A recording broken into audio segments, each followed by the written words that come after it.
Welcome and hello to all the people who are watching my podcast. Today I have a special guest. He's none other than Anam Hoque. He's a youth and community worker and also involved heavily with charity work. Welcome to the program, Anam bhai. Assalamu alaikum. Welcome, bhai. I hope you're well as well. Lovely to Walaikum. be here with you. Yes, Alhamdulillah, I'm good. Yeah, so Anam bhai, obviously you've been a youth worker for many years. I've known you for more than 25 years, I think, or even more.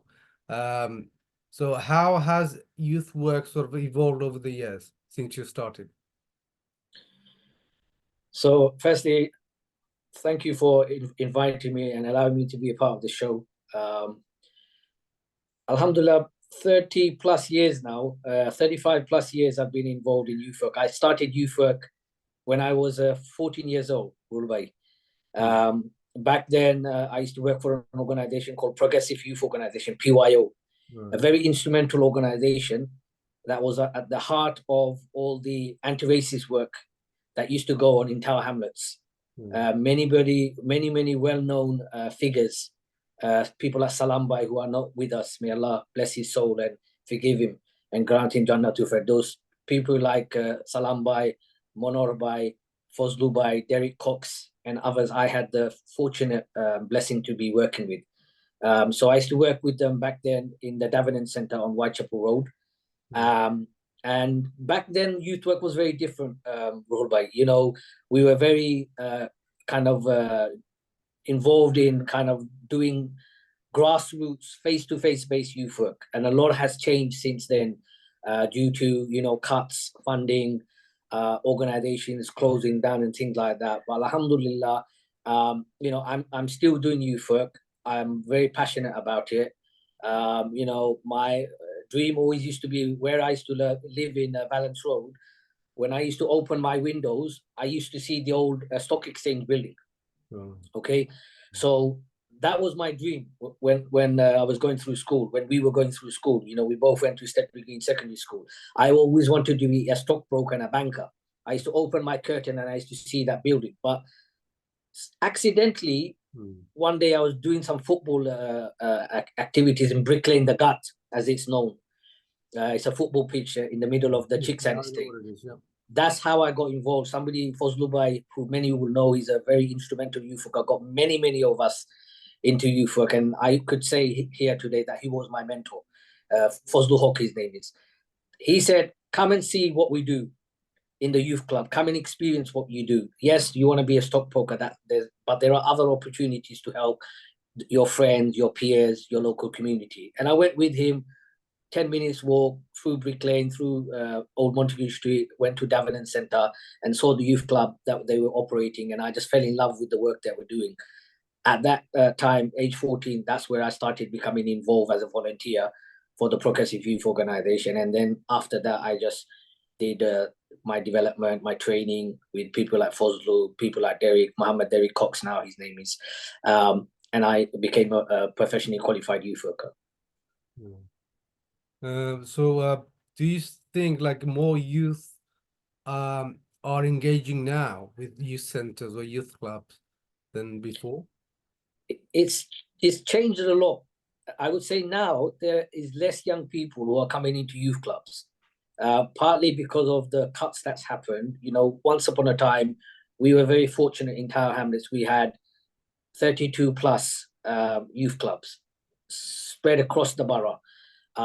Lots of youth workers, lots of face-to-face youth workers. You know, when we were growing up, we used to see on a regular basis, every other evening, we used to be able to see a youth worker on the street. Okay, our youth clubs, our centers, like when we used to go to, 40, 50, 60 young people attending. But those days, those good old days have gone, rolled by. You know, when you go to youth clubs now, there's not many young people who attend.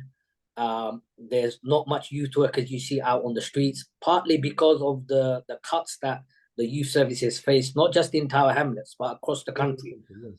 Alhamdulillah, we're very fortunate, you know, we have a mayor who's reinvested into the youth service after it's been cut, but that lack of investment in between those periods where, you know, we lost a lot of the youth clubs. It's going to take a huge amount of time for us to rebuild all of those services, re-establish all of those youth clubs that we lost, plus also to be able to create the next generation of youth workers, because, you know, there's been a lack of training, a lack of investment, a lack of kind of developing volunteers to become youth workers.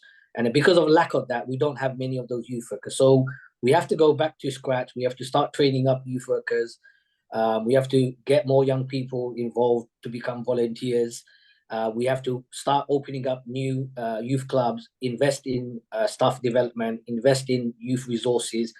Plus, also, we got to go out. We've got to get more of our youth workers, not just sitting in the youth club, but wanting to go out into the streets, engaging with young people who are sitting in the park, sitting in housing estates, not wanting to engage in youth and community-based activities. Because the problem nowadays, Rulba, is that in our times it was fun. Nowadays there's lots more kind of, you have to register, there's accreditation, there's workshops and things like that. And a lot of the times young people, they don't want to go for those reasons. Sometimes they just want to go and they just want to sit, they want to chill with their friends, they just want to relax. They've just had a whole day of school, yeah, 9 o'clock to 3:30. Last thing you want to do is go to a youth club and do more kind of education and training. But it's very, very important. We have to understand, you know, youth work plays a very instrumental role in informal education and also educating young people about some of the issues that young people face in today's society. You know, there's lots of issues out there. So there is also that important, but we need to balance that. And I think that's where the problem is. Nowadays, too many youth workers are involved in admin work, paperwork, and we've lost that touch with young people. We need to go back out there and build relationships with young people. Bureaucracy, isn't it? Nowadays, there's a lot of bureaucracies to deal with within any sort of sector. And I suppose like 20, 30 years ago, because we didn't have the internet, because we didn't have Facebook, YouTube, Instagram, TikTok, there wasn't much option for youth. So therefore, I don't know, that was one of the reasons youth used to go to the youth centers to learn and do activities. Whereas now people, a lot of the homework is done online. There are so many options like playing games. Most of the activities for this generation is online. So that's another reason I think why youth work, the centers aren't full as it used to be in the past. But I think just to add to something that you just said, Rubai, is that we've got to rethink our way of doing youth work. So if the generation now are the digital generation, keeping up. How do we keep up with the generation today? So what kind of digital stuff do we have in our youth centers? Do we have tablets? Do we have visual technology that kids can do activities and those kind of things? That's the attraction, but we also need to look at the pitfalls, because obviously some of the things that you mentioned, there's also the positive side of young people accessing those social media platforms, but there's also a big negative side of it, because a lot of people see those platforms, they see things that are not realistic, they're not real, they're kind of very hyped up, creating a culture where young people want to be and want to do things that aren't realistic. Not everybody is going to be able to afford some of the things that they're seeing on TikTok and on social media, on Instagram. So we have to also educate youngsters about the reality of those kind of social platforms, plus what actually is happening in real life. Because not everybody is going to become a millionaire or be able to create a business or a venture through Instagram and TikTok and social media. Yeah, I mean, I have to say kudos to the youth service in town generally, because I've seen a lot of youngsters 20, 30 years ago who would have actually gone astray or would have not done very well academically. But because of the youth service, because of the youth centers, they've turned their lives around. I've seen many cases. I'm sure you've seen a lot of cases yourself. So that's one thing I think that is missing. People, youngsters, we still have a high number of youngsters who aren't doing very well academically, who are engaging in gang warfare in town hamlets. So that's one thing I think the youth service needs to look at how they can sort of engage people with technology, whether it be in the centers or from home. There needs to be some sort of engagement because the youth service did have a vast amount of influence on the youngsters 20, 30 years ago. Yeah.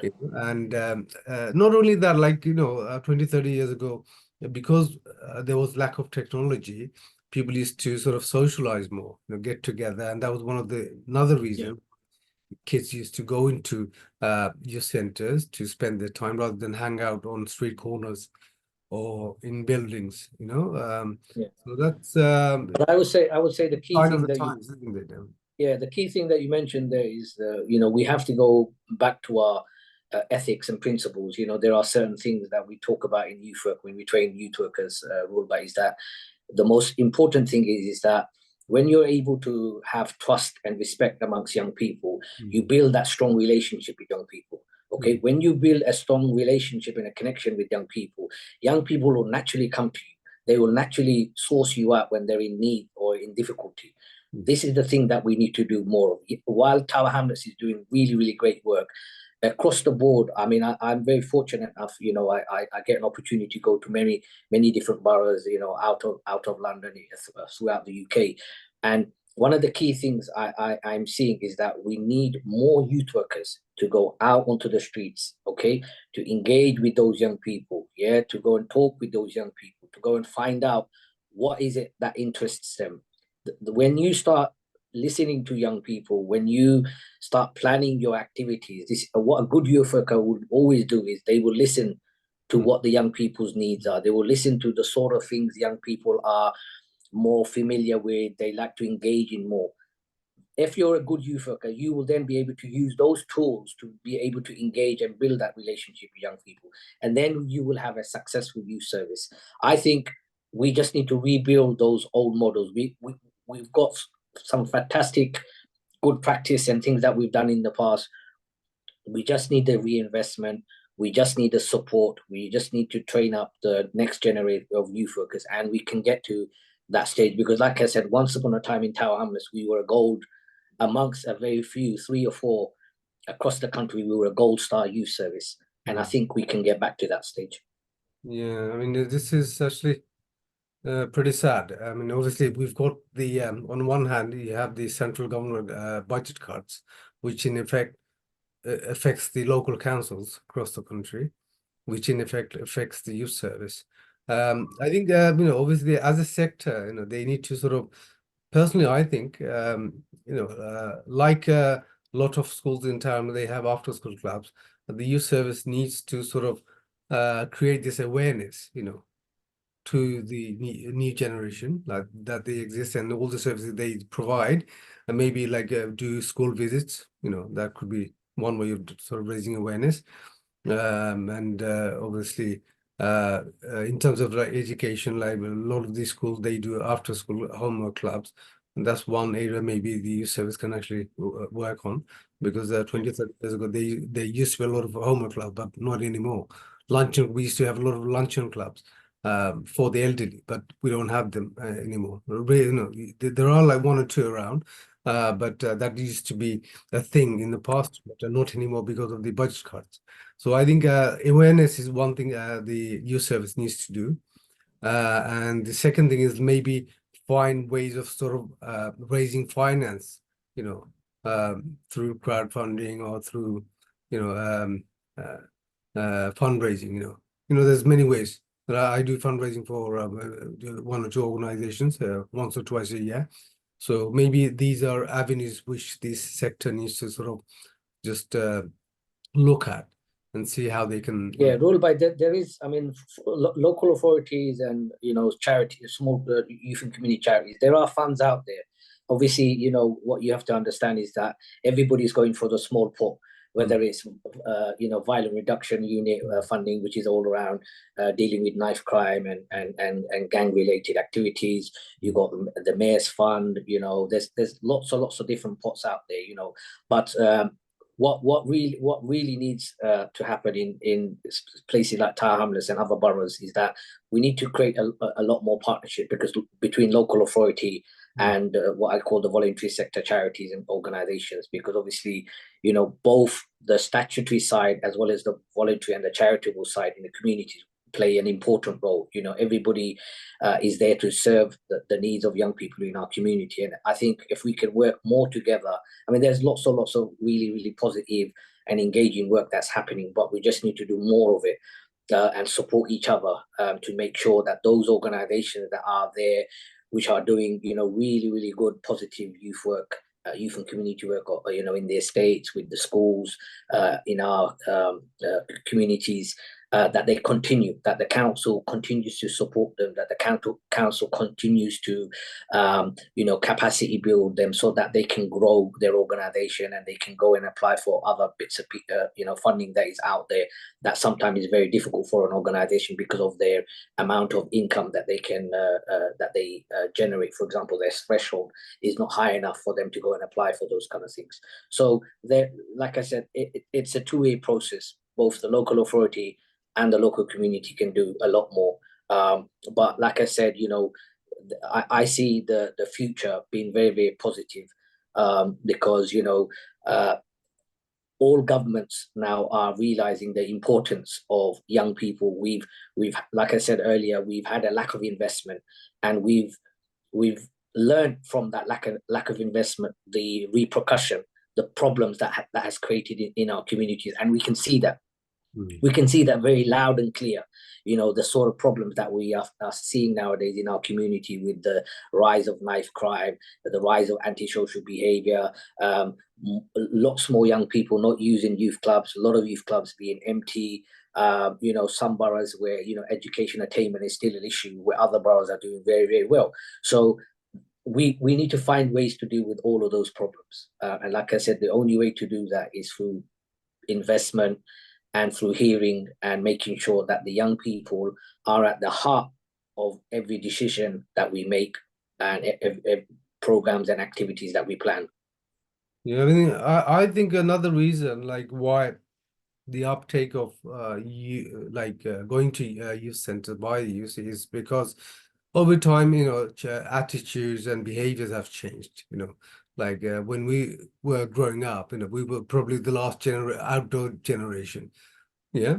And now like our children, like they've become the indoor generation. Like you know, they don't mix as much, they don't socialize as much. I speak to people on a daily basis, you know. So that's one of the issues, you know. I think that plays a big part in you know, youngsters not going to youth work, and parents are more sort of protective nowadays. You know, you're a parent yourself, I'm a parent myself. I remember when I was growing up, most parents were quite liberal or quite easygoing.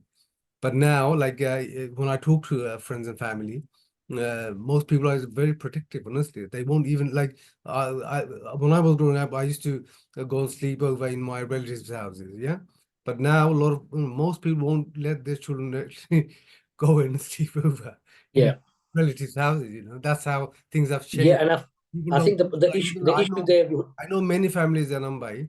They don't even actually visit like siblings. As Muslims, you know, we should really keep in contact with siblings and family, you know, and it is what it is. It's very unfortunate. But Yeah, I think, you know, really need, there needs to be a movement where, you know, people need to sort of connect with each other, you know, communicate, you know, and know your, at least your family siblings, you know. This is the sign of the times. It's very sad. Um, People live like very lonely lives nowadays, you know, although yeah, people have a lot of friends and family, but then you know, as a community worker myself, I see this on a day in, day out basis, you know. People are really lonely out there, honestly, even within our community, you know. Sorry, yeah, you were going to say 100%. something, Anam. Yeah, no, I was just going to say I agree with some of the points that you've mentioned. I mean, yes, we've got to do more where, you know, we create that kind of family integration. Everybody understands the importance of looking out for each other.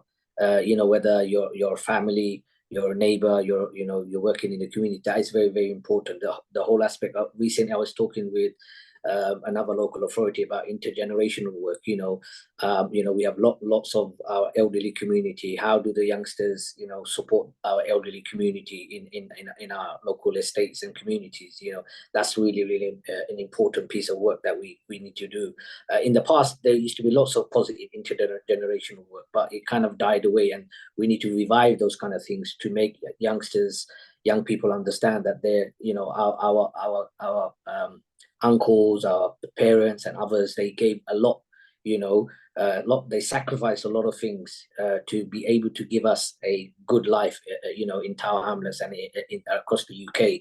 And we should look up to them. We should look at the lessons that they learned. We should look at, like I said earlier, the anti-racism work with some of the uncles. So, my dad was involved in PY as well, some of the things that they did. And when you sit down and you hear those stories, it makes you really understand and appreciate. And I think we need to do more of those kind of things. I think at the moment, we're not doing enough of that. We don't go out there enough, and we don't listen to our elders in terms of how they came from Bangladesh to the UK, how they worked really hard day in, day out, trying to create a living, put food on the table, a roof over our head, and all those kind of things. And youngsters have got it very easy nowadays. But while saying that, there is lots of issues around cost of living and other those type of issues, and we understand all of that. But I think at the same time, we've got to make sure that youngsters also don't forget the past generation and what they've done for us, and why we are at the stage in Tower Hamlets,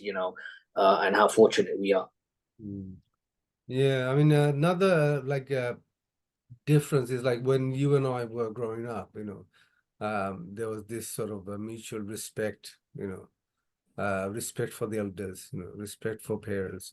That's one thing I'm finding that is a serious issue now. When I speak to people, most people say like children aren't listening, they don't engage with the parents, which is quite scary if I think about it, So I was speaking to another person earlier on in my previous podcast, like how because of the lack of communication, we are not doing as well as we should. I remember I was talking to this doctor who works in the Royal London. He's of Indian descent. And so I asked him, like, why did you become a doctor? He's a very young man, around 25, 26. And you'd be surprised what he said to me. He goes, it's because my parents told me. Simple as that. My parents told me to. And if we look at the Indian community, they're probably one of the most successful communities in the UK, let alone around the world. As expats, Indians are the best community out there who are doing so well, even in America. Recently there was a stat which came out, and it showed they're on top in terms of education attainment, and in terms of earning. Yeah, they're on top of everybody basically. They're beating the Chinese, the indigenous population in America. So that's something we need to look at. It's because the Indian population, they really value education. We're still far behind, Pakistanis, by the way, as a subcontinent. Yeah, so we've got the Indians on top, and then Pakistan, and then Bangladesh. So we really need to work on education attainment. But I think I mentioned in one of my previous episodes, obviously, a lot of the youngsters are studying the conventional subjects such as law, engineering, medicine, accounting, and whatnot. But we need to sort of focus more on sort of sectors like the IT, which is the future, isn't it? If you look at the AI is the thing, is the future. So we need to really, sort of try and get more of our youngsters into IT. And also banking, that's another sector where we do that. But I do realize, sometimes it does contradict with our faith when it comes to banking. But IT is one sector because they say whoever leads in IT will actually sort of be the most powerful, kind or country or whatever you want to call it. Yeah. So I think as a community rule, by where we are slowly, I mean, if you look at kind of polls and stuff like that, the Bangladeshi community is doing much better than it used to, in terms of educational attainments, the Bangladeshi community is slowly starting to get into jobs that we never used to be in before. Bangladeshis are also, we are entering into jobs where, we are in high positions. We have, politicians in very good positions as well. We have, the mayor in Tower Hamlets who's in a very high position. So we have to utilize those kind of things as kind of good role model and good practice for our community. Yes, we have a long way to go, but I see the next 10 years there will be a big shift in our community.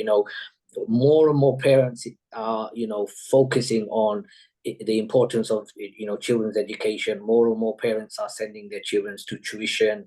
They're understanding the importance of engaging with schools. They're able to articulate themselves better. They're able to communicate better with schools and teachers. Back in the days, if you remember our parents, they were very illiterate. None of them had studied in school or university. But if you look at our generation, we've gone to school, we've gone to college, we've gone to university. We are able to understand what's happening in the big wide world out there. We're able to respond to correspondence from the schools. We're able to give them feedback. We have governors who are parts of schools. We have trustees who are involved in charity. We have individuals who are part of government decision making, think tanks and those kind of bodies. So slowly but surely those things will change. But the thing that I want to go back to, which you mentioned, the importance of the role of parenting and how important it is. It's crucial role by I try to, whilst I have a very busy life with my youth and community life and my charity work, I give very high precedence to my children, because ultimately they are my future. They are my sadaqah jariyah that I will leave behind one day. And if I do not give them the education, if I don't give them the time and the support, then I failed in my role as a father. Okay, I've failed in my role. That's why I got into youth work, because somebody told me that youth work is a way of supporting those young people who are less fortunate, who don't have those parental. Because a lot of the young people that we used to support and work with and still working with, they don't have those kind of role models in their families. Their dads probably don't give them the time. So what do? They come and talk to us as youth workers. They come to us for support, because they come to us and they look at us as a kind of like a male figure. Some of them see us as an older brother figure. Some of them see us as a youth worker figure, as a role model. And then they're able to talk with us. They're able to share their personal issues, their problems and things like that. More and more parents need to be able to give their children time. It's not just about sending them to tuition, sending them to madrasa. Education starts at home. Give your children time, whether it's 5 minutes, 10 minutes, even sit around the table when you're having your evening meal, your breakfast, your tea. Sit down, ask your children, how's your day been? What have you been up to? I heard there was something happened in your local school this morning. I heard it through social media. Engage with them, talk with them, converse with them. If you don't communicate with them, somebody else is going to communicate with them, and somebody else will give them the wrong type of communication, the wrong type of information, where you're there, you've got no strings attached. You'll give them the sort of information they need to hear to develop themselves and better themselves in life. And it's really, really important. It's not just a religious thing, it's a cultural thing, it's a community thing. We all need to look out for each other. If we know there's a neighbor's kid who's not getting that support, talk to that neighbor's kid. When you're going down the stairs or they're coming up the stairs, hello, how you doing? How's your day been? Make them feel that as a neighbor, you're also there to, kind of ask them, and they can also come and approach you at the same time.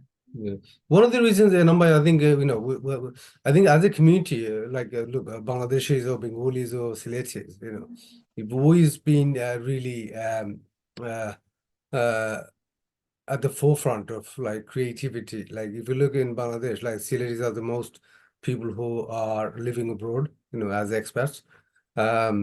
Even during the British rule, Siletis were doing very well in every sector. Even after we became East Pakistan, we were doing very well. So I think given the platform, we can, we proved that we can do very well. Like back in 2000, like almost 24 years ago, in the Guardian. Like I was so proud of this. Honestly, I have to mention this today. Like apparently, out of all the like immigrant population, Bangladeshis were the most who go to university. That was like in 2000. Would you believe? You know, Yeah. we've come a long way. I know. I'm a future. I'm very hopeful of my community. But because compared to the Indian community, like, the Pakistani and Bangladeshi communities, like because of our faith and because of our ethos, we always had a very close, strong connection with our countries, or countries where our forefathers came from. So Yeah. that's one of the reasons we could not sort of excel like the Indians. Whereas the Indians, like all the Indians I know, like most of them, they used to tell me, look, wherever you are, you have to establish yourself here first before you start sort of helping others. But as Muslims, as Bengalis, it is in our sort of DNA to like to look after our fellow, cousins, Yeah. look after our fellow like people in our locality, So that is one reason I think we couldn't sort of excel. But things have really changed drastically over the last 20 years. I really believe that Bangladeshi community, like gone are the days where our fathers used to spend a lot of time and effort, like going back and forth in Bangladesh, investing in Bangladesh. Yeah. But now, like that part is over now. You know, we've come a long way. You and I are parents now. Our kids have grown up, and now we are actually thinking about like doing something better in this country, establishing ourselves in every sector. So I'm really hopeful. But at the same time, uh, obviously, like, for the last 20 years, it was going well. But recently, what I've realized is there's a new trend, by the way, like taking up of like apprenticeships, which is diverting. I'm all for education, by the way. I always actually advocate for like higher education. So that Mhm. is why I think, yes, everything has its like pros and cons. Yeah. Apprenticeship has its pros and it has its cons. Like, yes, you get into apprenticeship, you get a good paid job. I know a good number of guys who've gone into apprenticeship and are really paid well. But you're actually sort of a closed in your own, you're limited. Once you've done your apprenticeship, you're limited to one sector. Whereas, if you have a degree or a master's, the options are so much. Like, Yeah. you can navigate and see what you like and what because I no, mean, if I can come a in number. there, Rahul, I mean, I've got a daughter who's currently in doing her A levels, Yeah. and we've we've explored the whole options of doing a degree and paying for a degree, which will end up with a financial debt of £36,000 plus that they have to pay over. Lots and lots of young people are looking at that Mm. because what that does, it puts a huge burden on it, considering what our current living costs and things like that people are going through. So the demand for degree apprenticeships is tenfolds now. There's so many young people who are looking for degree apprenticeships where they're in a job and they're doing a degree at the same time, because I think from our generation to the generation now, a lot of the young people, they're very clued on what they want to do. So, for example, I can only talk for my daughter. My daughter, she knows what she wants to do. She wants to get into the financial industry. Mm. Okay, that's what she wants to do. But she saw the option of a degree, and then obviously she saw some of the other companies who were doing financial background and things like that, and she saw that, is a degree going to be the right approach? And she said actually isn't, because whether I go and do some kind of financial degree, I'm still left with not having the experience. Mm. Because nowadays companies are looking more not just for degrees, Yeah. they're looking for that practical experience and skills that people come with, the job related skills. And that's why like I No, said, the but that's degree. all fine. I'm all for like those apprenticeships which have degrees, but my concern is the ones that don't actually include the degree. That's the concern, because once these people actually go into a job, and then like we know from our life, like with most jobs, the novelty wears out after a few years, and so these people will be sort of limited to what they can do. That was my point actually. You know. Yeah, but I mean, to be honest, any job that you do, there's a shelf life to it. You Mm. know, I always say to people is that there is no such thing as a permanent job anymore. You know, back in the days, lots of people used to think, oh, I'm in a job and it was a permanent job for life. But nowadays it's very different. People jump around from job to job. And you should always look at your sector skills because, you know, like, for example, myself, I'm a youth worker. I have I went and done my teacher's qualification. I done my internal quality assurance qualification. I done my assessor's qualification. I have different sector skills I can go into. And I think that's the thing people need to think about nowadays, because is that whatever industry you go into, don't just think that's the industry that you're going to be doing for the rest of your life. Always look at other options, because I know, like I said, I know colleagues who once upon a time used to work as bankers. When the banking industry collapsed, now they're teaching maths in school. They're teaching economics in school because of the culture that they were experiencing when they were in the banking industry. You know, for some of them, they say it's very stressful going into teaching because they have to deal with young people and, you know, rowdy students and stuff like that. But on the other side, they say they don't have that stressful environment every morning.